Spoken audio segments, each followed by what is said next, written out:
Time to get a check on our severe weather threat with our severe storm specialist, Dr. Greg Postel.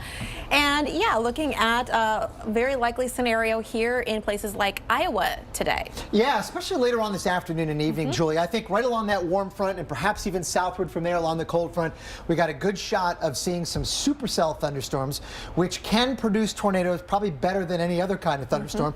Supercell thunderstorms just meaning those rotating updrafts. And I think in that area, right along that zone from I-80, Des Moines on eastward, maybe the Quad Cities, maybe as far back as Omaha, you could see some pretty nasty storms this evening. Okay, and we're looking at this evening into maybe the later nighttime hours as well. So it's time to be aware is now to have a plan in place for that severe weather. But the ingredients coming together, and you mentioned the warm front, which is just one of the ingredients, but we've also got some turning of the winds to contend with. Yeah, this is what's called a map of helicity, which is essentially that part of the wind shear that can help make those thunderstorm updrafts really twisty.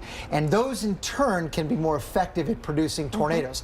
That part of the wind shear that can do that is actually pretty high right along that zone, central to northern Iowa, maybe southern Minnesota, and somewhat farther to the south along Kansas, along that cold front.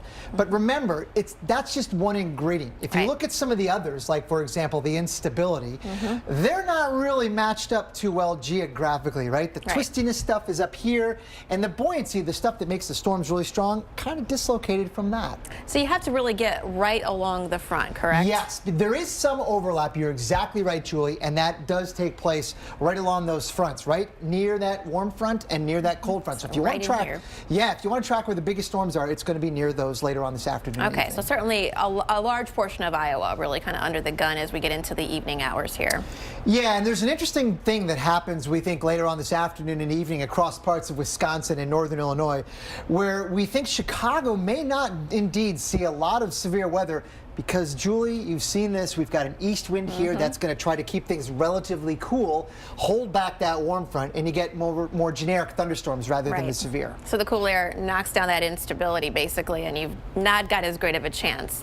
That's Nonetheless, some storms this morning even in Chicago, so, you know, can't rule it out, but it's looking like a less likely scenario. That's exactly the way to put it.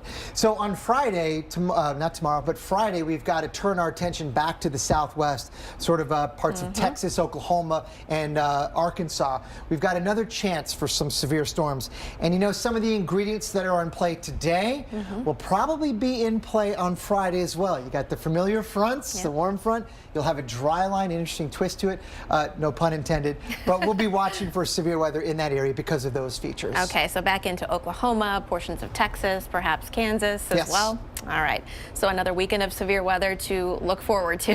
Right, it's or going to not. be busy. Yeah.